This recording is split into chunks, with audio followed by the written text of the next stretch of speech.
제가 회사 다닐 때니까 한 20여 년 전의 일입니다.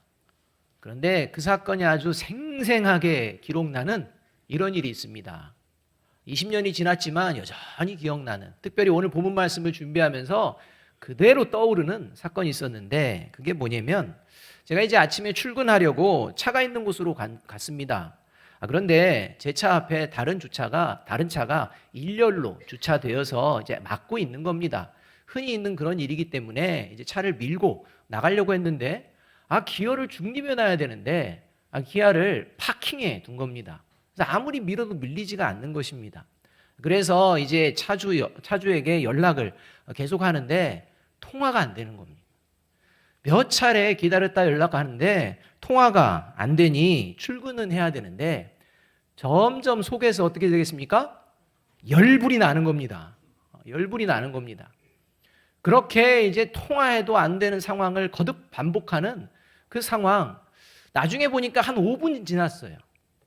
근데 여러분, 5분 긴 겁니까? 짧은 것입니까? 경험해 보신 분, 이게요, 무슨 5분이 뭐 엄청나게 긴 겁니다. 그래서 뭐 회사 늦는 거 아니야? 막 여러 가지 생각나면서 이런 사람이 어딨어? 이런 걸 하는데 한 5분 정도 지나서 한 여성이 그 차 쪽으로 다가오는 겁니다. 그래서 제가 열불도 났겠다, 좀 언성을 높여서, 아주머니, 차를 이렇게 주차하시고 도대체 전화도 안 받으시는 그런 경우가 어디 있습니까? 이렇게 얘기했습니다. 그때 그 여성분이 사과는 고사하고, 좀 속된 표현이지만 저에게 눈을 부라리면서 이렇게 쏘아붙이는 거예요.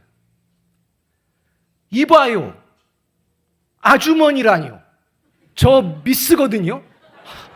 이 얘기를 하는 겁니다. 아주 그 눈이 생생하게 기억납니다. 제가 보기에는 분명 나이 들어 보였다니까요. 나이 들어 보였습니다. 그래서 자연스럽게 화도 났겠다, 아주머니 하면서 불렀는데, 저의 그 말이 아직 결혼을 하지 않은 당사자에게는 몹시 불쾌했나 봅니다. 그래서 제가 그럼 미혼이라고 명찰이라도 차시든지 라는 얘기를 하려다가 했다가는 그냥 엄청난 사건이 벌어질 것 같아서 그냥 조용히 마무리를 했습니다. 여러분, 사람은 누구나 듣고 싶은 말도 있지만 듣기 싫은 말도 있습니다. 모든 사람은 그러합니다. 듣고 싶은 말이 있고 듣기 싫은 말이 있습니다. 특히 듣기 싫은 말 들으면 기분이 나쁩니다. 듣기 싫은 말 들었는데도 나 기분 좋아, 이런 사람 없습니다. 일단 듣기 싫은 말 들으는 순간 기분 나빠지는 겁니다. 이게 우리의 모든 사람의 공통된 특징이고 속성입니다. 그러나 여러분, 듣기 좋은 말이든 듣기 싫은 말이든 구원받은 그리스도인이라면 언제나 반드시 들어야 되는 말이 있습니다. 그것이 바로 살아계신 하나님의 말씀입니다. 사람의 말은 듣기 싫은 말 듣지 않고 듣고 싶은 말 들어도 됩니다. 그러나 하나님의 말씀은 다릅니다. 하나님의 말씀은 선택하거나 자유롭게 그렇게 해서는 안 됩니다. 그 이유가 어디에 있는지 예수님께서 요한복음 8장 47절에서 아주 중요하게 가르쳐주고 계십니다. 함께 한번 읽어볼까요? 시작. 하나님께 속한 자는 하나님의 말씀을 듣나니 너희가 듣지 아니함은 하나님께 속하지 아니하였음이로다. 여러분, 하나님의 말씀을 듣고 말고를 선택하는 것은 그냥 단순히 선택의 문제가 아닙니다. 하나님의 말씀을 듣지 않으려고 하는, 듣기 싫어하는 이 사람은 예수님께서 친히 어떤 존재라고 이야기했느냐? 하나님께 속한 자가 아니다. 그 증거다. 이렇게 선언하고 계신다는 것입니다. 그렇기 때문에 하나님의 말씀 앞에 언제나 귀를 기울이는 저와 여러분이 되어야 할 것입니다. 오늘 우리가 읽은 본문에 몹시 불쾌한 이러한 말을 다른 사람도 아닌 예수님이 한 여인에게 하시고, 그 이야기를 듣는 여인의 이야기가 오늘 본문에 등장을 합니다. 이 여인은 수로보니게 족속으로서 헬라인이고 이방 여인입니다. 그리고 더러운 귀신에 들려서 고통스러운 날을 보내고 있는 어린 딸을 둔 어머니입니다.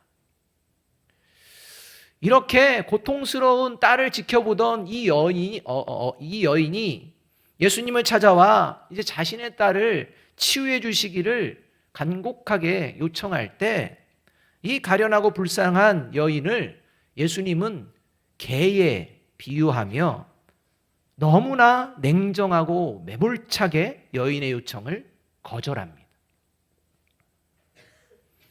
그러나 여인은 자신을 개와 같은 존재로 여기는 이러한 예수님의 매몰찬 거절에도 불구하고 불쾌하게 여기거나 분노하는 것이 아니라 오히려 더욱 간절하게 예수님께 자신의 딸에게 은혜를 베풀어 주시기를 요청합니다. 그리고 예수님은 여인의 딸을 치유해 주시는 장면, 이게 오늘 본문의 내용입니다. 여러분, 이왕 치료해 주실 거라면 왜 이렇게 매몰차게 거절을 하실 필요 있겠습니까? 그냥 처음부터 그래, 내가 치유해 줄게, 돌아가라, 치유됐다 하시면 얼마나 멋지십니까? 그런데 그렇지 않다는 겁니다. 매몰차게, 야박하게, 그리고 듣는 여인으로 하여금 불쾌한 이러한 말을 사용하면서까지 거절을 먼저 하셨다는 것입니다. 처음에 그토록 냉정하고 매몰찬 말로 거절하셨던 예수님, 결국 수로보니게 여인의 어른 딸을 치유해 주셨는데 예수님은요, 그 이유가 있다고 오늘 말씀합니다. 그 이유를 29절에서 이렇게 말씀해 주십니다. 함께 한번 읽어보겠습니다. 시작. 예수께서 이르시되 이 말을 하였으니 돌아가라, 귀신이 내 딸에게서 나갔느니라 하시매. 29절 말씀에 의하면 예수님이 수로보니게 여인의 딸을 깨끗하게 치유해 주신 이유가 수로보니게 여인의 말을 들었기 때문이다, 이렇게 얘기합니다. 그런데 수로보니게 여인이요, 말을 한 번 한 게 아닙니다. 이미 그 전에 나의 딸을 좀 고쳐주세요라고 간구했습니다. 그런데 그때는 매몰차게 이것을 거절하셨습니다. 그런데 그 다음에 이제 수로보니게 여인이 어떤 말을 했는데 이 말을 하였으니 라고 하시며 치유해 주셨다는 것입니다. 여기서 예수님이 언급하신 이 말을 하였으니 에서의 이 말이라는 용어가 아주 특별한 의미를 가지고 있습니다. 말과 관련되어 헬라어에는요, 두 가지의 용어가 등장하는데요. 일반적으로 저와 여러분이 이렇게 말을 하고 예수님도 가라사대 이르시되 이렇게 말을 할 때 그렇게 말하는 그 말은 일반적으로 레고라는 용어를 씁니다. 그래서 예수님이 이르시되 그러면 예수님하고 레게 이런 용어들이 등장합니다. 이런 용어가 말을 하다 이런 용어입니다. 일반적으로 사용하는 용어입니다. 그런데 오늘 이 수로보니게 여인을 향해 너가 이 말을 했으니 할 때 이 말은 이 레고 용어가 아닙니다. 이 용어는 어떤 용어냐면 로고스입니다. 로고스. 이 로고스라는 용어인데 이 오늘 본문이 있는 마가복음에서 마가복음 4장, 특별히 이 마가복음 4장은 이 로고스라는 용어가 집중적으로 계속해서 반복해서 등장하는데 어떻게 번역하느냐? 모두 하나님의 말씀, 이렇게 번역합니다. 따라서 예수님이 수로보니게 여인에게 이 말을 하였으니 라는 이 말씀은 네가 나의 말을 하나님의 말씀으로 믿고 말하였으니 이 의미를 담고 있다는 것입니다. 그냥 단순한 말이 아니라 너의 말에 나의 말을 하나님의 말씀으로 믿고 있구나 라는 것을 인정하시겠다는 것입니다. 이게 담겨있는 말씀입니다. 그래서 이 말을 하였으니 라는 표현을 동일한 사건을 기록하고 있는 마태복음 15장에서는 다른 표현으로 사용합니다. 그것이 마태복음 15장 28절 상반절 말씀입니다. 같이 한번 읽어보겠습니다. 시작. 이에 예수께서 대답하여 이르시되 여자여 내 믿음이 크도다, 이렇게 말씀합니다. 그러니까 마태복음에서 내 믿음이 크도다 이 부분을 이 마가복음에서는 이 말을 하였으니 이렇게 되는 것입니다. 여러분, 귀신 들린 수로보니게 여인의 딸이 깨끗하게 치유함을 받은 이유가 바로 하나님이 기뻐하시는 믿음에서 나오는 말을 했기 때문이라는 이 사실을 기억하시고 바라기는 저와 여러분이 하나님께 기도하고 간구하는 모든 말들이 하나님이 기뻐하시는 믿음의 말, 믿음의 고백이 되시기를 주님의 이름으로 축원합니다. 그리할 때 2000년 전 수로보니게 여인이 경험한 하나님의 그 은혜, 그 치유의 은혜, 이 은혜를 저와 여러분의 삶의 자리에서도 동일하게 경험하게 될 줄로 믿습니다. 그래서 저와 여러분의 말이, 특별히 하나님을 향한 말들이 아주 중요하다는 것입니다. 그렇다면 수로보니게 여인의 말처럼 하나님이 기뻐하시는 믿음의 말, 이것은 어떤 말일까? 우리가 한번 하나님을 향해 우리가 이야기하는 말들과 한번 비교를 해 보았으면 좋겠습니다. 하나님이 기뻐하시는 믿음의 말, 이 말은 첫 번째로 예수님만이 나의 문제를 해결해 주실 수 있는 분임을 의심하지 않습니다 라는 말입니다. 여러분 모든 삶의 문제 예수님께서 해결해 주실 수 있는 분이신 줄로 믿으십니까? 의심하지 않으십니까? 그러한 마음으로 하나님을 향해 기도하고 고백하고 간구하는 이것이 하나님이 기뻐하시는 믿음의 말이라는 것입니다. 수로보니게 여인은 자신의 딸이 겪는 고통의 문제를 해결하기 위해 아마 백방으로 노력했을 것입니다. 그러나 모든 노력이 헛수고로 되었습니다. 그러는 가운데에 이 문제를 해결할 수 있는 유일한 길이 예수님께 있다는 이 사실을 듣게 됩니다. 알게 됩니다. 25절 말씀 함께 한번 읽어보겠습니다. 같이 읽습니다. 시작.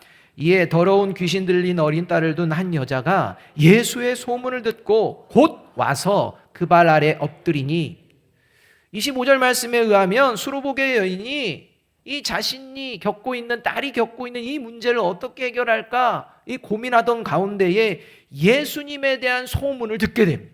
예수님이 자기가 있는 마을에 왔다는 소문을 듣게 됩니다. 예수님이 어디에 있는 소문을 듣게 됩니다. 여러분 이때 예수님이 누구지 알아보는 그러한 모습이 아니라 듣자마자 어떻게 했다? 곧 와서 엎드렸다 이렇게 말한다. 여러분 그게 뭘 말하는 것입니까? 예수님만이 유일한 길이다. 이것을 믿고 달려왔다는 것입니다. 그래서 마태복음 15장을 보게 되면 자신의 딸을 치유해 주실 유일한 분이 예수님이고 구원자이시라는 것을 그가 그 마음에 담았다는 표현으로 예수님을 향해 주 다윗의 자손이여 이렇게 소리치는 것을 볼 수가 있습니다. 그것이 마태복음 15장 22절 상반절 말씀입니다. 이렇게 소리칩니다. 가나안 여자 하나가 그 지경에서 나와서 소리질러 이르되 주 다윗의 자손이여 나를 불쌍히 여기소서. 여러분 이 여인이 이렇게 나를 불쌍히 여기서 하는데요. 오늘 읽은 복음서에는 그냥 예수님께서 바로 답변하신 것 같지만 마태복음을 보면 여러 가지 과정이 있습니다. 이 여인이요 그렇게 간절하게 불쌍히 여겨달라고 주 다윗의 자손이 외치는데요. 예수님께서요 콧방귀 낍니다. 대답을 안 하십니다. 사람 취급 안 합니다. 없는 사람 취급합니다. 그래서 예수님 볼일 보시는 겁니다. 그러니까요 이 소리를 계속 질러대니까 제자들이 고통스러워가지고 제자들이 예수님에게 좀 저 여자 좀 돌려보내세요 이렇게 부탁을 합니다. 그게 무슨 말이냐? 빨리 고쳐가지고 좀 시끄러운 상황을 좀 정리 좀 해주세요 이런 말입니다. 그 지경에 이르기까지 예수님이 돌아보지도 않습니다. 그런데 예수님이 돌아보고 이야기할 때까지 소리를 질렀다는 것입니다. 주 다윗의 자손이요. 어디서 나오는 마음입니까? 예수님밖에 없다는 것입니다. 이제 이걸 해결할 수 있는 길은 예수님밖에 없다는 것입니다. 예수님 아니면 이제는 끝이라는 겁니다. 이러한 애절함과 간절함, 이 믿음이 터져나온 말, 이것이 바로 수로보니게 여인의 마음, 말이었다는 것입니다. 여러분, 저와 여러분의 삶의 자리에서 생겨나는 많은 문제들 감당하고 헤쳐나갈 힘을 주시는 분, 그분이 저와 여러분의 아버지이십니다. 이것을 믿는지 돌아보아야 됩니다. 그래서 베드로전서 5장 7절은 이렇게 우리에게 말씀하십니다. 같이 한번 읽어봅니다. 시작. 너희 염려를 다 주께 맡기라. 이는 그가 너희를 돌보심이라. 오늘 이 시간 저와 여러분 안에 있는 모든 염려 주님께 맡겨 버리시기를 주님의 이름으로 축원합니다. 이 믿음으로 주님을 바라보시는 저와 여러분이 될 때 하나님께서 저와 여러분의 삶에 역사를 일으켜 주실 줄로 믿습니다. 이것이 예수님께서 기뻐하시는 믿음의 말이었다는 것입니다. 두 번째로 수로보니게 여인의 말처럼 하나님이 기뻐하시는 믿음의 말은 하나님의 말씀은 무조건 옳다고 받아들이는 말입니다. 여러분, 하나님의 말씀은 무조건 옳으심을 믿으십니까? 이 믿음이 저와 여러분이 있는지 봐야 됩니다. 27절과 28절 상반절 말씀 함께 한번 읽어보겠습니다. 같이 읽습니다. 시작. 예수께서 이르시되 자녀로 먼저 배불리 먹게 할지니 자녀의 떡을 취하여 개들에게 던짐이 마땅치 아니하니라.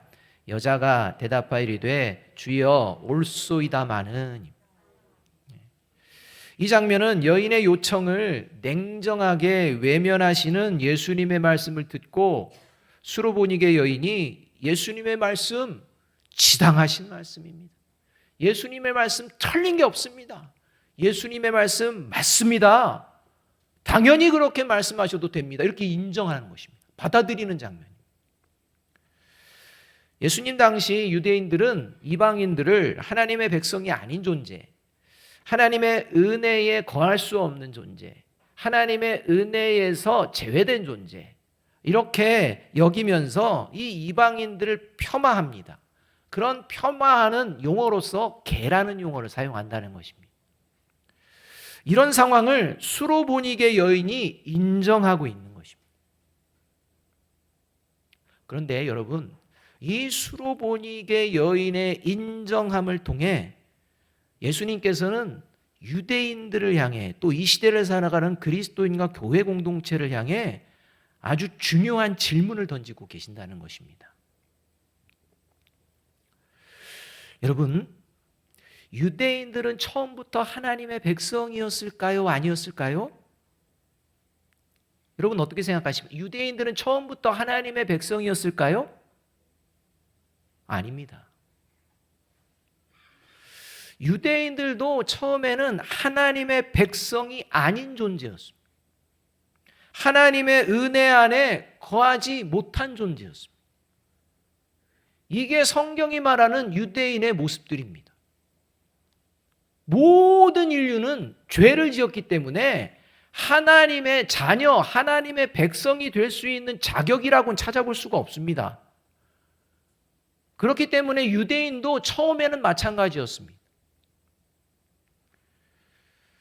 하나님의 백성이 아닌 존재, 하나님의 은혜에 거할 수 없는, 자격 없는 개와 같은 존재가 유대인이었다는 것입니다. 그런데 이런 개, 제가 계속 개자를 얘기하니까 욕하는 것 같아요. 잘 새겨 들으시면.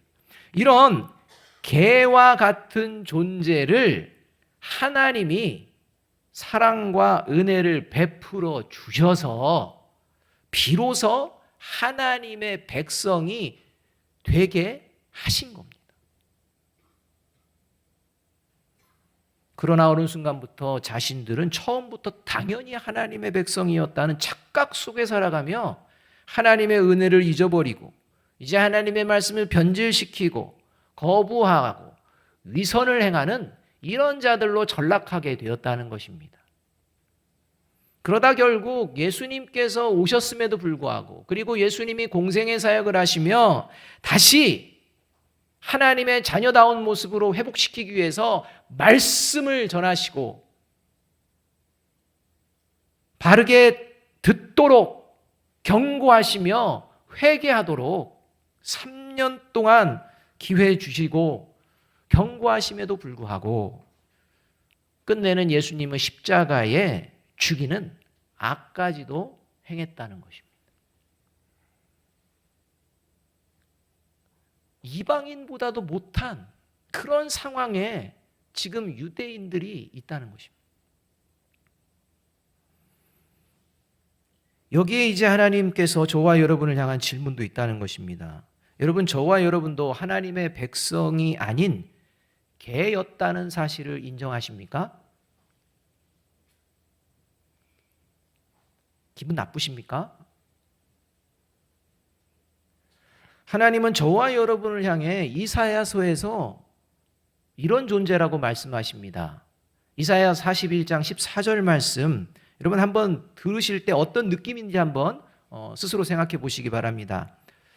버러지 같은 너 야곱아, 너희 이스라엘 사람들아 두려워하지 말라. 나 여호와가 말하노니 내가 너를 도울 것이라. 내 구속자는 이스라엘의 거룩한 이인이라. 여러분, 이 말씀 아멘으로 화답되십니까? 어떤 분들은요, 앞에서부터 이미 마음이 상합니다.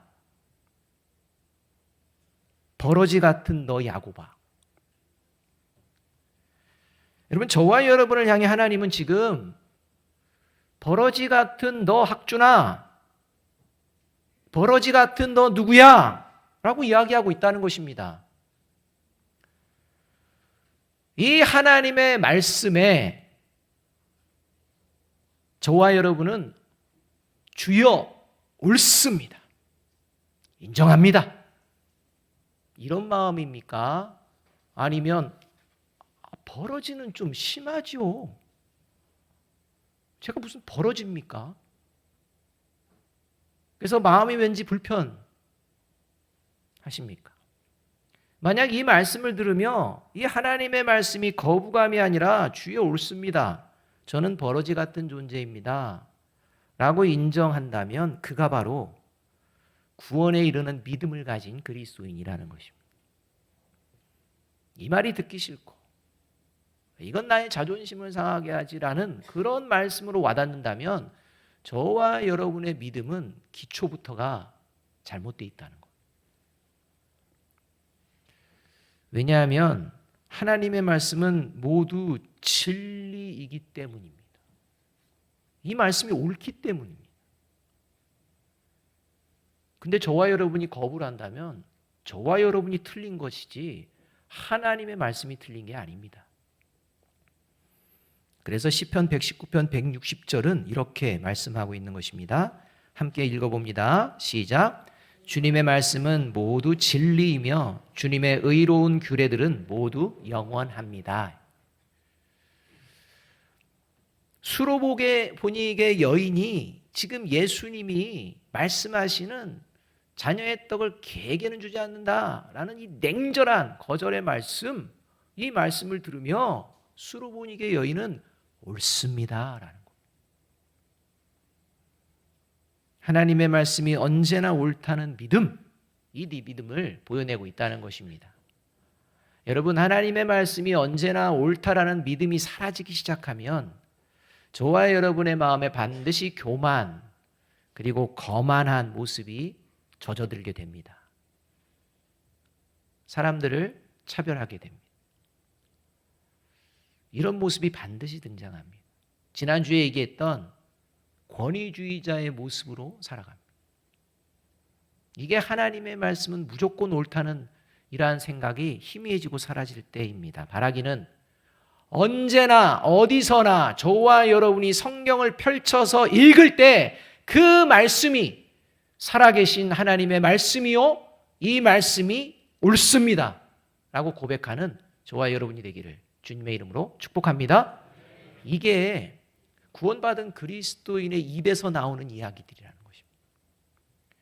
세 번째로 수로보니게 여인의 말처럼 하나님이 기뻐하시는 믿음의 말은 위기와 절망의 순간에도 하나님을 향해 절대 실망하거나 낙심하지 않고 오히려 그러한 상황 속에서도 하나님께만 소망을 두는 말을 합니다. 여러분, 이게 바로 수로보니게 여인이 예수님께 한 그러한 말이라는 것입니다.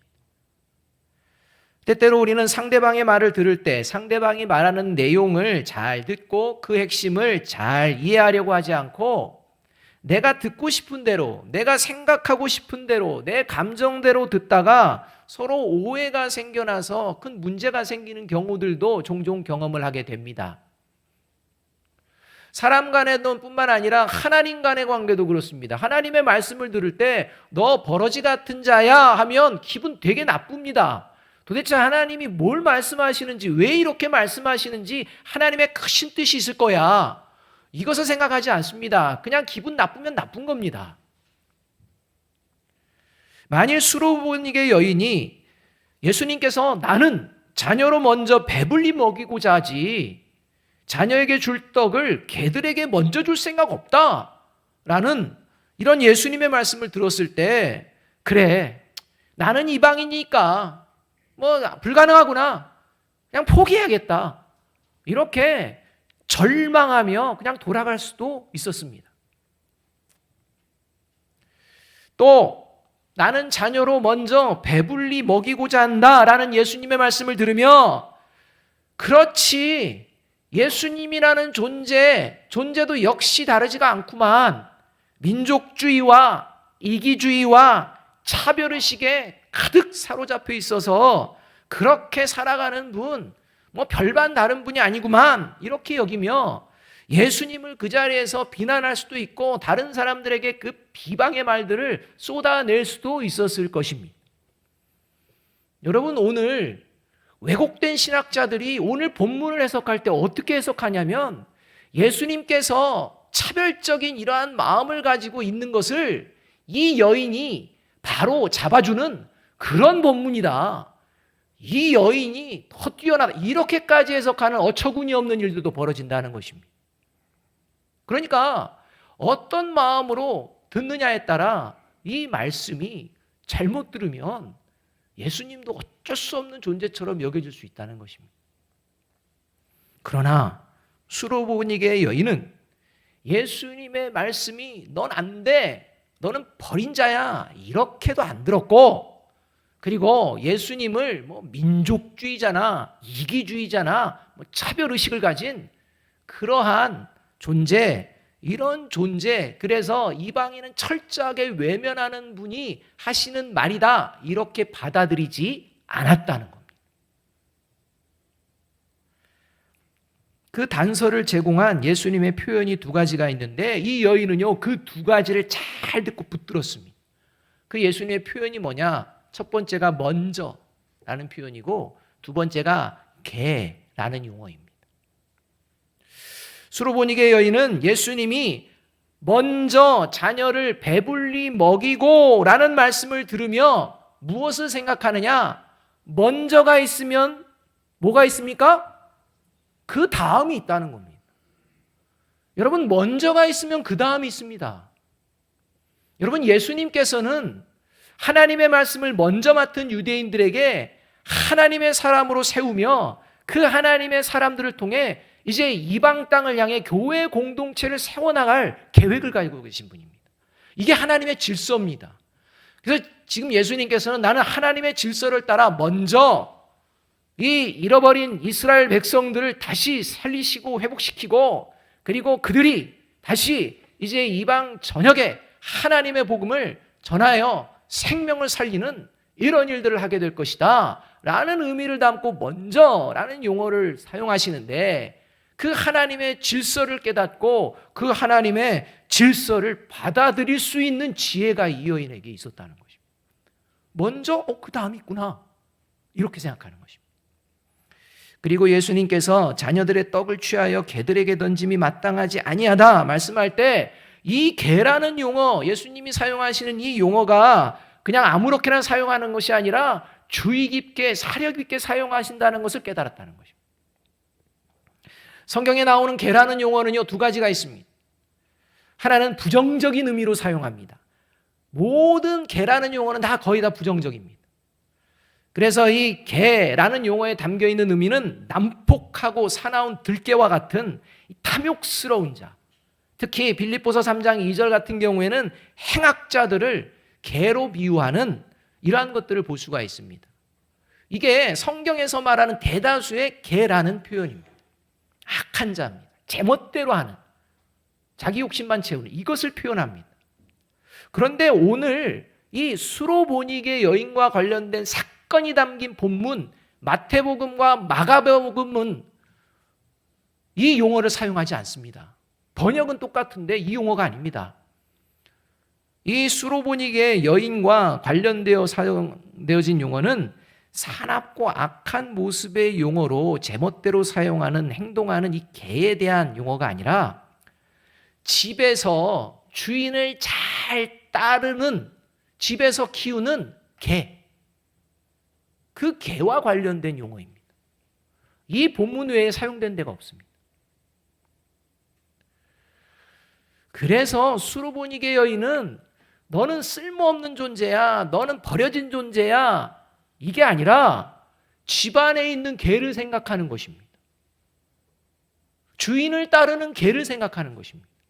그래서 28절에서 예수님께 이렇게 말씀을 드린 겁니다. 함께 한번 읽어보겠습니다. 시작. 여자가 대답하여 이르되 주여 올소이다마는 상 아래 개들도 아이들이 먹던 부스러기를 먹나이다. 이 여인은요, 하나님의 말씀을 거역하고 그냥 제멋대로 살아가는 그런 존재가 아니라 언제나 하나님의 말씀에 따를 준비가 되어 있는, 집에 있는 그런 개와 같은 그런 존재입니다 라고 이야기하는 것입니다. 그리고 그런 개들, 여러분 반려견 키우시는 분들 알잖아요.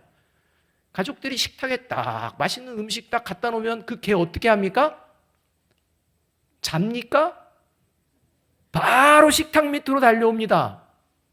그리고 막 불쌍한 눈으로 막 쳐다봅니다.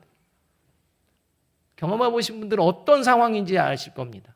마치 그런 상황이라는 겁니다. 여러분, 만일 저와 여러분의 자녀가 지금 배가 고픕니다. 그런데 저와 여러분의 자녀 옆에 다른 사람의 자녀가 있는데 걔도 배가 고픕니다.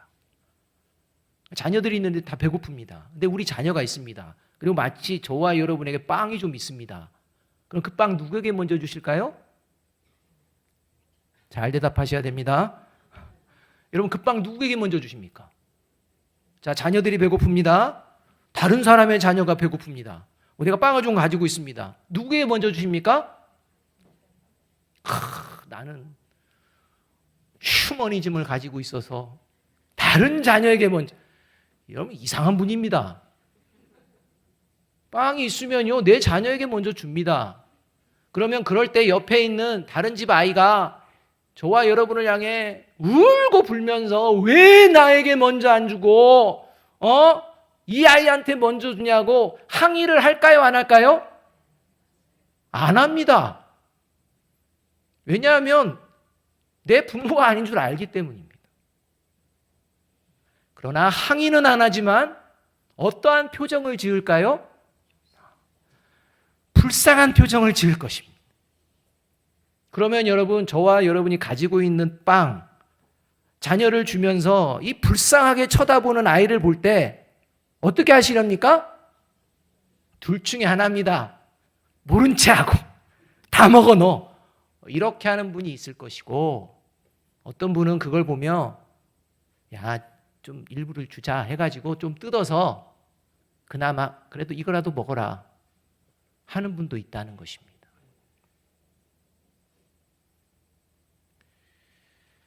이렇게 내가 빵을 받지 못하는 이유가 당연하다고 여기지만 그래도 부러운 듯이 바라보는 이 마음이 수로보니게 여인의 마음이었고, 이 모습을 보시며 빵을, 은혜를 나누어 주기 원하시는 분이 예수님이셨다는 것입니다. 여러분, 예수님의 마음이 이런 마음, 하나님의 마음이 이런 마음입니다. 자기 자녀뿐만 아니라 자기 자녀가 아닌 자도 긍휼히 여길 수 있어요. 혹시 하나님으로부터 외면당하고 거절당하는 것 같아 마음이 아파서 힘겨워하시는 분이 있습니까? 내가 하나님의 자녀인데 왜 나를 이렇게 힘겹게 하나? 왜 거절하시는 것 같아? 왜 이렇게 외면해? 라는 마음 때문에 하나님께 원망과 불평, 실망과 좌절을 느끼시는 분이 계신다면 그때 그러한 마음이 저와 여러분에게 파고들 때 바라봐야 될 것이 있습니다. 그게 십자가입니다. 십자가.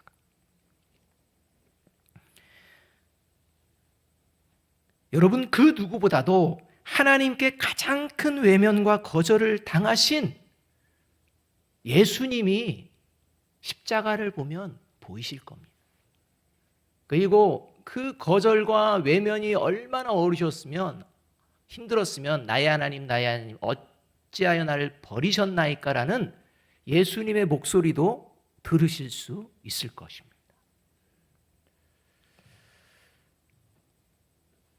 여러분, 왜 하나님은 그 예수님의 간절한 외침을 거절하시는 것입니까?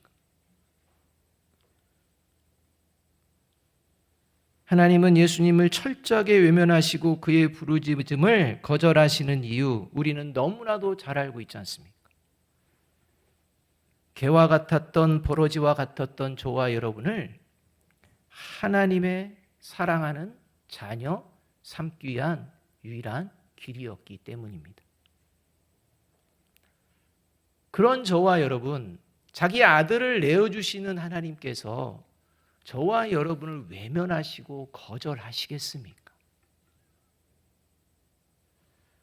그래서 이사야서 49장 15절 16절은 분명하게 말씀하십니다. 함께 한번 읽어봅니다. 시작. 여인이 어찌 그 젖 먹는 자식을 잊겠으며 자기 태에서 난 아들을 긍휼히 여기지 않겠느냐. 그들은 혹시 잊을지라도 나는 너를 잊지 아니할 것이라. 내가 너를 손바닥에 새겼고 너의 성벽이 항상 내 앞에 있나니. 사랑하는 여러분, 그리스도인의 참된 이 믿음은요, 아무런 일이 없을 때 드러나는 것이 아니라 위기와 절망의 순간에 드러나게 되어집니다. 아름답게 빛을 발하게 됩니다. 하나님을 더욱 소망하는 자리로 나아가게 됩니다. 왜냐하면 하나님이 내 이름을 하나님의 손바닥에 각인시키시고 오늘도 나를 기억하시는 줄로 믿기 때문입니다. 이 믿음으로 저와 여러분의 삶의 자리를 넉넉히 이겨내시고 믿음의 고백을 하실 때 하나님께서는 크신 역사를 이루어 주실 줄로 믿습니다. 이러한 삶을 살아내시는 저와 여러분의 얘기를 주님의 이름으로 축복합니다. 이러한 마음으로 빌립보서 4장 6절 7절 마지막으로 한 번 더 읽어봅니다. 시작. 아무것도 염려하지 말고 다만 모든 일에 기도와 간구로 너희 구할 것을 감사함으로 하나님께 아뢰라. 그리하면 모든 지각에 뛰어난 하나님의 평강이 그리스도 예수 안에서 너희 마음과 생각을 지키시리라. 아멘. 기도하겠습니다.